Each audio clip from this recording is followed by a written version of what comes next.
अस्सलाम वालेकुम स्टूडेंट्स। आज की हम इस वीडियो में बात करेंगे स्ट्रेस के ऊपर। Stress is going to be consider that major fair threat जो हम फील करते हैं ड्यू टू मैनी रीजंस। और सीएसएस के स्टूडेंट्स जो होते हैं मोस्टली स्ट्रेस का शिकार रहते हैं। स्टूडेंट लाइफ में हर इंसान स्ट्रेस को फेस करता है, कॉन्शियसली और unconsciously. Most of the time हमें मालूम नहीं होता, but we are going to become a victim of stress. अब स्ट्रेस क्या होता है, स्ट्रेस को किस तरह से फील किया जाता है during the student life, and particularly at this stage जब हम यूनिवर्सिटी से फारिग होकर बैठे होते हैं और हमारी एक्सपेक्टेशन और हमारे से जुड़ी हुई expectation from our family, friends and relatives जो होती हैं, या सोसाइटी की जो फीलिंग्स होती हैं या एक्सपेक्टेशन होती है, वो हमें स्ट्रेस में जाके खड़ा कर देती हैं। ये स्ट्रेस होता क्या है, इससे हमें क्या प्रॉब्लम्स फेस करनी पड़ती हैं, इनको ओवरकम करने के लिए हमें क्या करना चाहिए, और इस स्ट्रेस के रिलेटेड जितने भी मैनेजमेंट हम कर सकते हैं being a individual as a CSS aspirants, वो हमें किस तरह से इंगेज करनी चाहिए। तो आज की जो हम वीडियो बनाने जा रहे हैं, इसमें हम इसके ऊपर बात करेंगे। डेफिनेटली हम सीएसएस एस्पिरेंट होने के नाते से टू जेंडर से बिलोंग कर रहे हैं, या एज अ मेल या एज अ फीमेल। तो हमारी जो सोसाइटी है वहाँ पे मेल और फीमेल की जो जेंडर डिस्क्रिमिनेशन है, वो आपको इस फील्ड में भी डेफिनेटली नज़र आएगी। For example, if you are a female being a CSS aspirant, तो आपके ऊपर जो स्ट्रेस की नोयत और इंटेंसिटी है वो टोटली डिफरेंट होगी as compare to the male. अगर हमारे यहाँ फीमेल्स जब यूनिवर्सिटी से डिग्री हासिल करने के बाद आती हैं घर में, तो उनमें हमारे यहाँ जो सोसाइटी का सोशल प्रेशर होता है, वो उनके यहाँ शादी या रिश्ता करने के हिसाब से देखा जाता है। और मोस्ट ऑफ द टाइम हमारे जो सेल्स एस्पिरेंट्स होते हैं, फीमेल एस्पिरेंट्स, उनके साथ ये गुजर रहा होता है।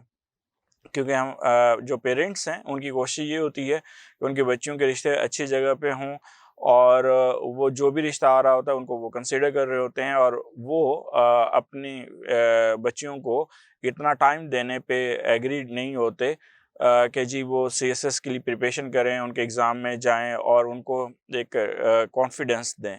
उसकी रीज़न उनकी भी अपनी मजबूरी होती है, क्योंकि वो जिस सोसाइटी में एंगेज हो रहे हैं वहाँ पे मोस्टली बच्चों के बारे में इंक्वायर किया जाता है, पूछा जाता है, और ख़ुसूसन फ़ीमेल के बारे में तो जो हमारी सोसाइटी है वो ज़्यादा कॉन्शियस होती है। तो due to this reason parents जो होते हैं वो सोसाइटी के प्रेशर को आगे फॉरवर्ड करते हैं अपने बच्चों के ऊपर, और फीमेल्स जो हमारी हैं वो स्ट्रेस में चले जाती हैं। एक तरफ उनका एग्ज़ाम का प्रेशर होता है, प्रिपरेशंस का प्रेशर होता है, और दूसरी तरफ जो है घर वालों की तरफ से रिश्ते, एंगेजमेंट और इन सारी चीज़ों को लेके वो खड़े होते हैं। और फिर जो रिलेटिव्स की बातें हैं वो एक्स्ट्रा बर्डन उनके लिए होता है। तो इन सब को मजमूई तौर पर अगर देखा जाए तो एक ये मेजर कॉज़ है स्ट्रेस की। जब हमारे पास स्टूडेंट्स आते हैं हमारी इंस्टीट्यूट में, तो हम सबसे पहले यही बात कर रहे थे, अगर उनके साथ पेरेंट्स होते हैं तो फिर ये देखा जाता है कि उनके पेरेंट्स की मेंटालिटी क्या है, क्या आया वो सोसाइटी के प्रेशर की वजह से चीज़ों को इंगेज कर रहे हैं, या फिर उनको कुछ अपने बच्चों को, जो हमारे स्टूडेंट्स होते हैं, उनको कुछ टाइम देने पे भी एग्रीड होते हैं कि नहीं। मेल का जो कंसर्न है, उनके स्ट्रेस के रीज़न्स जो हैं, वो फीमेल से थोड़ा-सा हट के हैं। हम फीमेल को इक्वलिटी के कंसेप्ट्स के साथ नहीं देख रहे होते, बस ये देख रहे हैं कि उनके पास डिग्री है और वो एक एजुकेटेड फीमेल के तौर पर एक्नॉलेज की जाए बाय द अदर साइड्स, और उनका हम रिश्ता कर दें। जबकि मेल का स्ट्रेस जो है वो दैट इज़ टोटली डिफरेंट, कि जी उसको पहले जॉब मिलनी चाहिए, और उसके अंदर फिर वही बात कि जी आप आपके यूनिवर्सिटी की डिग्री कंप्लीट हो गई है, तो अब आपको जॉब की तरफ जाना है। अब जॉब का जो स्ट्रेस है दैट इज़ अनदर कंसर्निंग, जो इकोनॉमिक पर्सपेक्टिव से हमारे साथ एंगेज हो रहा होता है by the family and by the society, by the friends, और even by the university fellow और क्लासमेट्स की सूरत में। ख़ुसूसन हम खुद उस वक़्त एंगेज कर रहे होते हैं जब हम अपने आप को कंपैरिज़न में लेके जा रहे हैं कि जी हमारा क्लास फेलो फ़लाँ जिसका जीपीए हमसे भी कम था, उसको फ़लाँ जॉब मिल गई, वो इतने थाउज़ेंड्स या इतने लाख अर्न कर रहा है और हम अभी भी कहीं भी नहीं खड़े। तो ये कंपैरिज़न अप्रोच जो है वो आपको एक स्ट्रेस में लेके जाती है। सो इन बोथ केसेस में आज जो हम बात करने वाले हैं वो ये है कि जो एज़ अ फीमेल एस्पिरेंट्स हैं, तो उनको अपने स्ट्रेस किस्से से इंगेज करना चाहिए और मेल को अपने स्ट्रेस किस्से से इंगेज करना चाहिए। पहली बात तो ये है कि स्ट्रेस जो है होता क्या है, इस पे हम थोड़ा-सा चीज़ों को देखते हैं और इंगेज करते हैं। स्ट्रेस के बारे में अगर हम पढ़ें तो हमें पता चलता है कि ये इमोशनल और फिज़िकल रिस्पॉन्स के तौर पर इंगेज किया जाता है और ये इमोशनली और फिज़िकली हमें हमसे कुछ डिमांड और हम पे कुछ प्रेशर की सूरत में इंगेज होता है। और स्ट्रेस के जो है वो 2 चीज़ें आउटपुट हमारे सामने आते हैं कि एक तो पॉजिटिव एस्पेक्ट ये आता है कि हम मज़ीद अपने आप को कॉम्पिटिशन्स के अंदर खड़ा करते हैं, किसी भी तरह का वो कॉम्पिटिशन, चाहे वो बिज़नेस का है, चाहे वो एकेडमिक कंसर्न है, चाहे वो आउटपुट ऑफ एनी प्रोजेक्ट की सूरत में हम कर रहे होते हैं। नेगेटिव एस्पेक्ट्स जो है वो ये होता है कि हम कंपैरिज़न में जाते हैं और फ्रस्ट्रेटेड हो जाते हैं। अब ऐसी सूरत हाल में मोस्टली हमारी सोसाइटी में ज़्यादातर लोग चूँकि अपने नर्व्स के हिसाब से ज़्यादातर लोग जो है वो वीक होते हैं, तो नेगेटिव एस्पेक्ट ऑफ स्ट्रेस को वो ऑन करते हैं कंपैरेटिवली कि वो पॉजिटिव एस्पेक्ट की तरफ जाएँ। अब नेगेटिव एस्पेक्ट्स की अगर हम बात करें तो there are the different concern. अब नेगेटिव एस्पेक्ट अगर आपने स्ट्रेस का ऑन किया है, तो आपको मुख्तलिफ़ किस्म की जो है वो बीमारियों का सामना करना पड़ेगा और बिहेवियर का जो है वो प्रॉब्लम्स आप लोगों के साथ हो सकते हैं। जैसा कि अगर हम बात करें फिज़िकल सिम्पटम्स जो हैं नेगेटिव स्ट्रेस के ये आते हैं कि जी आपकी जो नींद है वो डिस्टर्ब हो जाती है। तो स्लीप डिस्टर्बेंस जो है that is a major concerning कि आप एग्ज़ाम के प्रेशर में खड़े हैं, आप सोसाइटी के एक्सपेक्टेशन के प्रेशर पे खड़े हैं या आपकी एक्सपेक्टेशंस किसी साथ जुड़ी हैं वो पूरी नहीं हो रही, तो उस सेंस में तो आपकी नींद जो है वो प्रॉब्लमेटिक होगी। तो स्लीप डिस्टर्बेंस जो है that will be the major cause of the stress. उसके बाद जो दूसरा कंसर्न है वो डिफ़िकल्टी कंसंट्रेटिंग इश्यूज़ हैं कि आप कोई भी काम कर रहे हैं, आपका कंसंट्रेशन लूज़ हो रहा है और आपको डिफ़िकल्टी हो रही है कि आप कंसंट्रेट कर रहे हैं। उसके बाद जो तीसरा कंसर्न है कि आपका कॉन्फिडेंस लेवल जो है वो बहुत लो स्टीम पे चला जाता है और आपको ये लगता है कि आपसे ये काम नहीं होगा, आप फेल हो जाएँगे या फिर आप पहले का कोई एक्सपीरियंस आपके पास का आपके साथ जुड़ा हुआ है तो आप उसको बार-बार कोट करने लग जाएँगे और आपको अपने ऊपर ट्रस्ट नहीं होगा और ये सारी चीज़ें एंगेज की जाएँगी। और इन सब के पेश नज़र जो अगली स्टेज है वो है इरिटेबिलिटी और वो है फ्रस्ट्रेशंस। जो आपके साथ कोई भी बंदा, आपका फैमिली मेंबर या आपका दोस्त आपके साथ होगा, आप उससे फ्रस्ट्रेटेड वे से जो है वो बात करेंगे और एंगेज होंगे फ्रस्ट्रेशंस वे से। इसके सिम्पटम्स कैसे आते हैं अगर ये फिज़िकल कंसर्न में देखें तो एक तो रिलैक्स आप नहीं हो पाएँगे, हर टाइम आपके गुस्सा रहेगा, हर टाइम ऐसा रहेगा कि कुछ काम रह गया है, अधूरा है। फिर जब उसे करने लगेंगे कोई दूसरा काम याद आ जाएगा तो कंसंट्रेशन पावर आपकी बहुत शॉर्ट टेम्परामेंट पे चली जाएगी। Depression that is another way जो आप लोगों को कंसर्न करना पड़ेगा कि जी आप हर वक़्त डिप्रेस्ड वे से एंगेज हो रहे होंगे एंड इवन डिसीजन मेकिंग में आपको लिए बहुत प्रॉब्लम्स होंगे।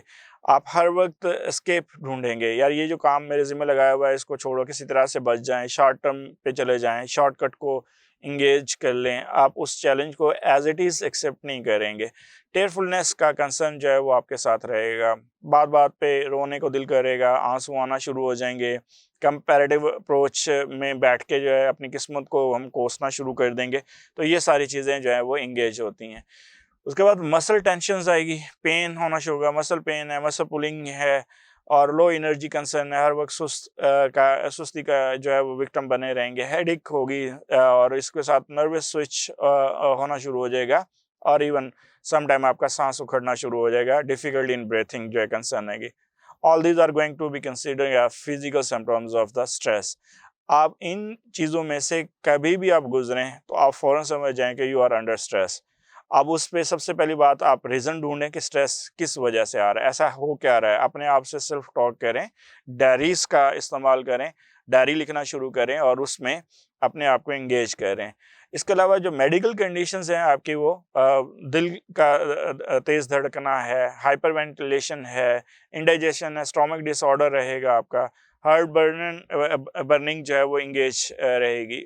सिमिलरली इन सारी मेडिकल, फिज़िकल और इवन बिहेवियरल जो कंडीशंस हैं जो जब चेंज होती हैं तो उसकी कोई ना कोई कॉज है। साफ ज़रा ये सारा मोटिव जो है वो पीछे स्ट्रेस है, स्ट्रेस की कोई ना कोई कॉज है। तो आप उस कॉज को ढूंढें, उस पर बात करें, अपने आप से बात करें और या फैमिली मेम्बर से बात करें, दोस्त से बात करें या अपने मेंटोर से बात करें कि ये प्रॉब्लम्स हैं, सो दैट आपको दूसरे लोग जो आपके बहुत क्लोज हैं या आपके फ्रेंड हैं वो आपको इस कंडीशन से निकालें through the discussions, through the solutions जो आपके प्रॉब्लम्स हैं उनकी बेस पे। और अगर हम बात करें कि स्ट्रेस क्या, तो ओल्ड टाइम पीरियड में, अच्छा ये stress is not a new, that is also the very old age as such as हम जैसे बात करते हैं ह्यूमन हिस्ट्री का कंसर्न है। तो पहले के लोगों को जब हम देखते थे सोसाइटी वे वाइज, तो वहाँ पे एक वॉर का थ्रेट होता था। सेंस ऑफ सिक्योरिटी कोलेक्टिवली और इंडिविजुअली जो है वो इस चीज़ को एंगेज करती थी। और अगर हम बात करें एक अमेरिकन साइकेट्रिस्ट की जिन्होंने इस पे रिसर्च किया है कि सबसे ज़्यादा वो लोग स्ट्रेस में रहते हैं जिनको सज़ाएं होती हैं और वो इन चीज़ों को एंगेज कर रहे होते हैं या इनको थ्रेट होता है या फेयर होता है किसी सेंस में, वो हमेशा स्ट्रेस में रहते हैं। और इवन सज़ा पूरी करने से पहले वो स्ट्रेस की वजह से जो है वो अपनी लाइफ को जो है वो शॉर्ट टर्म पे लेके खड़े हो जाते हैं। इस वक्त मॉडर्न टाइम पीरियड में जो स्ट्रेस है वो सज़ा या सेंस ऑफ सिक्योरिटी से हट के जो जिसको हम मेंटल टॉर्चर कहते हैं, मेंटल टॉर्चर की सूरत में भी इंगेज हो रहा होता है। फॉर एग्जांपल आपको स्ट्रेस वर्क रिलेटेड हो सकता है। आप एज एम्प्लॉय किसी जगह पे काम कर रहे हैं और आपके बॉस ने आपको मेंटल टॉर्चर किया हुआ है ड्यू टू द रिमार्क्स और ड्यू टू ओवरबर्डिंग। या फिर आप एज ए स्टूडेंट हैं और आपने काम नहीं किया थ्रू आउट द ईयर और आपका एग्ज़ाम बहुत क्लोज आ गया आपके, तो आपने वो सारा जो सिलेबस है उसको गो थ्रू करना है, तो उसकी वजह से भी आप अंडर स्ट्रेस चले जाते हैं। हैवी वर्कलोड का कंसर्न है और इवन यहाँ तक कि आप एक लॉन्ग वर्किंग आवर्स में इंगेज हो जाते हैं।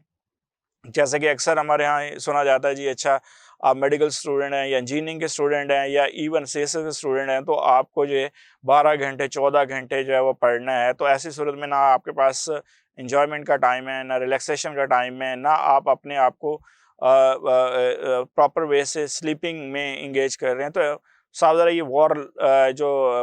वर्क लॉन्ग आवर्स हैं वो आप लोगों को स्ट्रेस में ले जाते हैं।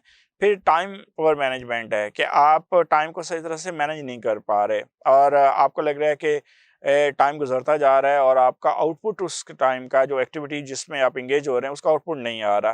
फिर अनक्लियर एक्सपेक्टेशंस हैं। फॉर एग्जांपल जी, अगर हम सीएसएस करने बैठे हैं और हमने पूरी ख़ानदान में ये सारी चीज़ें इंगेज कर दी कि अब हम सीएसएस की तरफ जा रहे हैं जी, हम सीएसएस करने लग गए हैं, और फिर एकदम ख्याल आता है कि अगर खुदा ना खासा सीएसएस ना हुआ तो ख़ानदान वाले लोग क्या कहेंगे, अच्छा फैमिली वाले लोग क्या कहेंगे, स्टूडेंट्स जो क्लासमेट्स हैं वो क्या कहेंगे। तो ये अनक्लियर एक्सपेक्टेशन आपके माइंड में घूमती रहती हैं।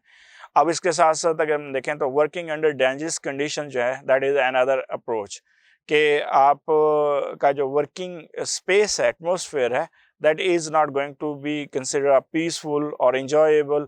तो वहाँ पे आप जाके फिर स्ट्रेस को ऑन कर लेते हैं।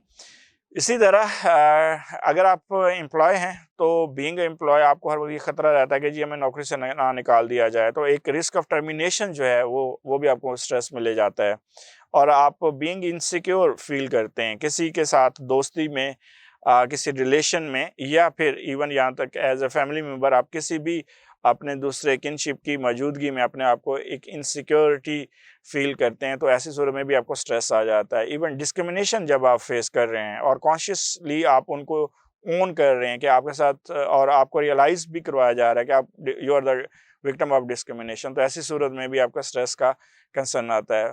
वर्क प्लेस पे हरासमेंट के जो केसेस हैं वो जब सामने आते हैं तो उनके जो विक्टिम होते हैं they are also going to be considered under stress.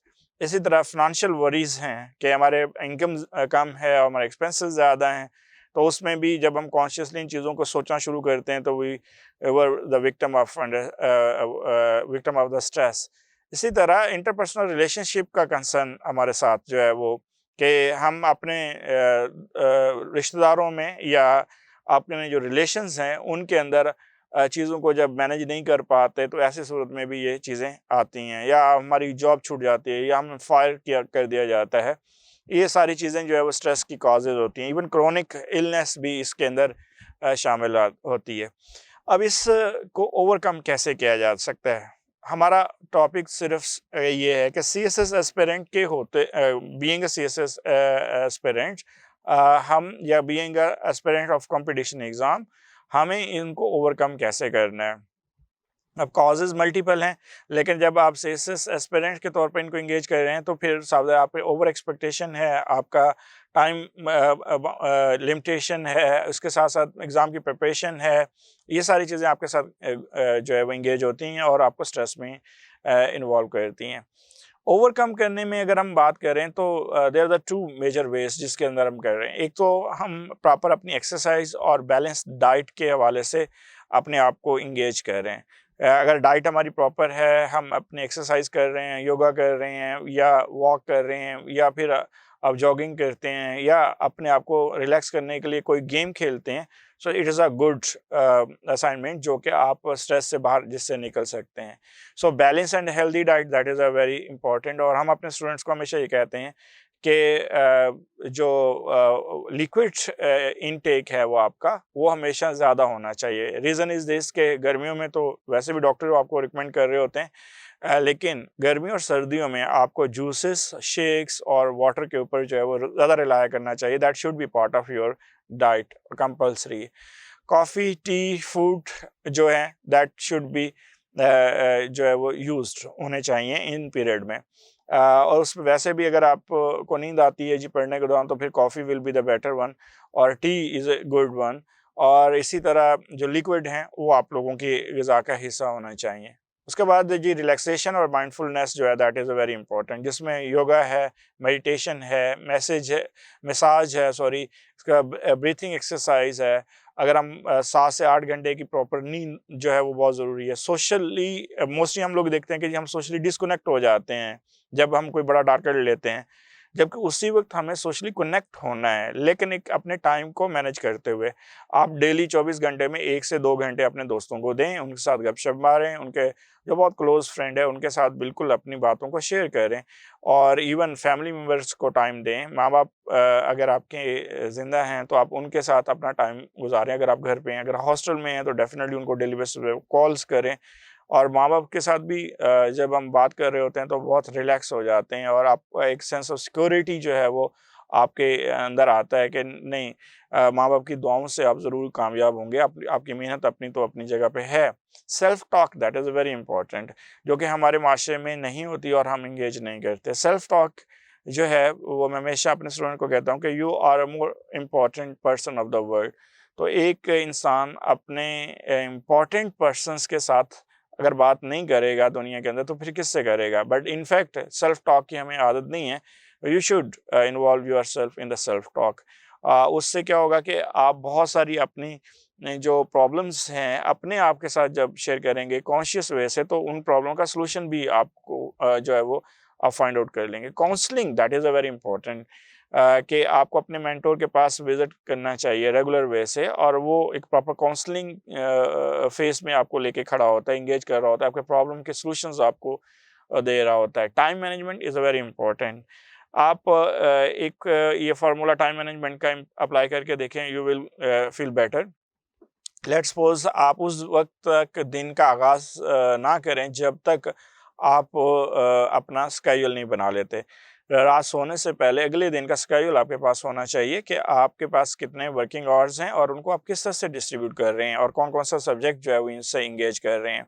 So time management मैं अक्सर कहता हूँ that is a life management. अगर हम लोग टाइम को सही तरह मैनेज कर गए तो हम अपनी लाइफ को मैनेज कर जाते हैं। बट इन फैक्ट हमारा सबसे बड़ा प्रॉब्लम ये होता है कि हम स्कूल से लेकर इवन यूनिवर्सिटी तक टाइम मैनेजमेंट में बिटरली फेल होते हैं। कोई हमें इसके बारे में प्रॉपर वे से एंगेज ही नहीं करता। तो इसका एक बेसिक प्रिंसिपल यही है कि जो आपके मोस्ट इम्पोर्टेंट काम हैं, चाहे वो कितने ही डिफ़िकल्ट नहीं हों, उनको फर्स्ट प्रायोरिटी पे ही रखें और उसको प्रायोरिटी बेस बना के अपने टाइम को मैनेज करें। इसी तरह आप ओपन माइंड और ओपन हार्ट के साथ ज़िंदगी गुज़ारें, चीज़ों को ओन करें और लोगों के बातों की परवाह बिल्कुल नहीं करें कि लोग क्या कहते हैं। व्हाई? बिकॉज़ लोग अपनी माइंडसेट के मुताबिक बात कर रहे होते हैं। आपको अपने तरीके से चलना है। अगर कोई बुरा कह रहा है तो इसका मतलब ये नहीं है कि हम बुरे हैं। उसका मतलब ये होता है कि वो बुरा सोचता है तो उसकी आउटपुट ही हमेशा यही आ सकती है। और अगर कोई अच्छा सोच रहा है आपके बारे में, तो इसका मतलब हरगिज़ फिर ये नहीं है कि हम अच्छे हैं, हम अपनी हैबिट्स के मुताबिक खड़े हैं। अगर किसी के साथ अच्छा करेंगे तो डेफ़िनेटली वो रिफ्लेक्शन या रिएक्शंस की सूरत में हमें अच्छा कहेगा। और इसी तरह जब हम किसी से बुरा कर रहे होंगे, तो वो हमें रिएक्शंस की सूरत में बुरा करेगा।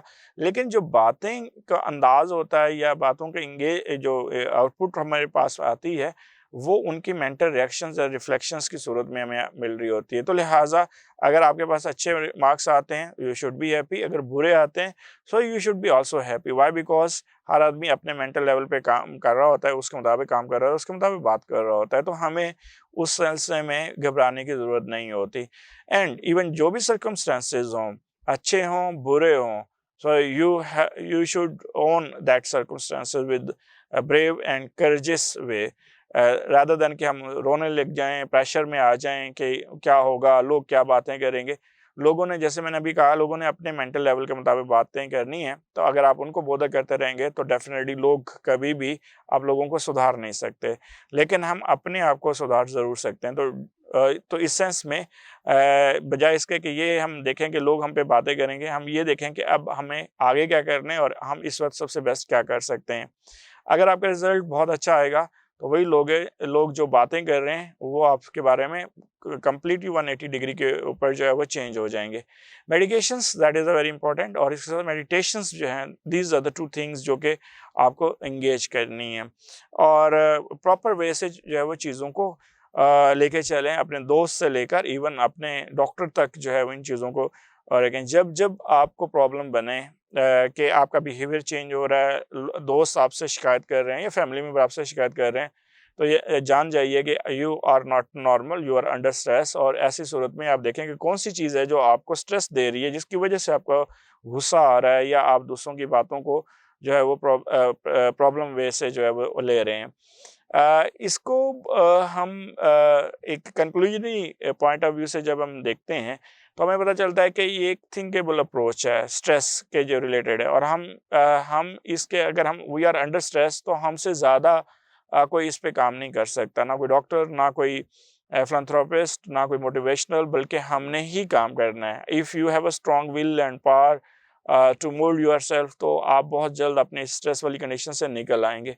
और अगर नहीं, तो फिर कोई भी डॉक्टर या कोई भी फैमिली मेंबर, इवन कोई भी दोस्त आपका कुछ नहीं कर सकता हम लोगों का। हम खुद ही अंडर स्ट्रेस चलते रहेंगे और फाइनली ये होगा कि हम अपने आप को प्रॉब्लमैटिक कर लेंगे। सो पहली बात तो ये है कि जिस जगह पे भी हम खड़े हैं, स्ट्रेस के किसी भी लेवल पे खड़े हैं, तो हमें यहाँ से काम करना है। हम इसका सबसे प्रॉपर वे है कि पहले तो आप बैठ के डायरी पे लिखें कि what is the reason behind that stress जो हम फ़ील कर रहे हैं या ओन कर रहे हैं। और उसके बाद फिर हम देखें कि उसका सॉल्यूशन क्या हो सकता है। और जो उसका सॉल्यूशन होगा, आप अपने मेंटर से डिस्कस करें, आप अपने फ्रेंड से डिस्कस करें, और उस पे अमल करते चले जाएँ। उससे अगली बात ये है कि आप कहाँ और किस जगह पे और क्यों स्ट्रेस लेते हैं, इसका इल्म होना बहुत ज़रूरी है। क्योंकि जैसे ही हम इन बातों को जान पाएँगे, वैसे ही हम उनका सॉल्यूशन भी सॉर्ट आउट कर लेंगे और जो है हम स्ट्रेस से बच जाएँगे। तो मेरे ख़्याल में हम सबको इस पे कॉन्शियसली सोचना है। रीज़न इज़ दिस कि दैट इज़ हिडन पोक जो हमारे माइंड को हर वक़्त प्रॉब्लमैटिक करती रहती है ड्यू टू मैनी रीज़न्स। और उन मैनी रीज़न्स की अगर हम बात करें, तो वो हमारे इर्द-गिर्द हैं, हमारे दोस्तों में हैं, हमारी फैमिली में हैं, और इवन यहाँ तक कि हम अपने किताबों में से वो उन चीज़ों को ओन करते हैं। तो हमें इन सारी चीज़ों के बारे में इल्म होना चाहिए कि किस जगह से, किस पॉइंट पे और किस वजह से हमें अंडर स्ट्रेस होते हैं, और फिर उसका हमें क्या ओवरकम करने के लिए हमें क्या करना चाहिए। सो आज की इस वीडियो में जो हम बात करने चाह रहे थे कि वो तमाम स्टूडेंट्स जो कंपटीशन की एग्ज़ाम में होते हैं या अपनी एकेडमिक लाइफ में स्ट्रेस को फील कर रहे होते हैं due to any reasons. Parents हो सकते हैं, दोस्त हो सकते हैं, उनके रिश्तेदार हो सकते हैं, उनकी एक्सपेक्टेशन, उनकी नेगेटिविटी जो उन बातों के ज़रिए उन तक पहुंचती है, और या उनकी expectations in such a way that कि जी आप तो हर हाल में कामयाब होंगे, आप तो हैं ही हैं, तो ये भी सम टाइम हमें स्ट्रेस में ले जाती है।